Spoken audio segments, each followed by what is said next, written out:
पाकिस्तान को घुटनों पर ला दिया। চিরশত্রু পাকিস্তানকে চোখ রাঙানি দিয়েছেন ভারতের প্রধানমন্ত্রী নরেন্দ্র মোদী। মধ্যপ্রদেশে এক অনুষ্ঠানে গিয়ে তিনি পাকিস্তানকে কড়া ভাষায় হুঙ্কার দিয়েছেন। বলেছেন, এটা নতুন ভারত কাউকে ভয় পায় না। ভারতীয় সেনারা শত্রুর ঘরে ঢুকে আঘাত হানতে পারে।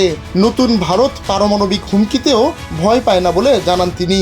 কয়েক সপ্তাহ আগে পরমাণু হামলার হুমকি দিয়েছিলেন পাকিস্তানের সেনাপ্রধান ফিল্ড মার্শাল আসিম মুনির।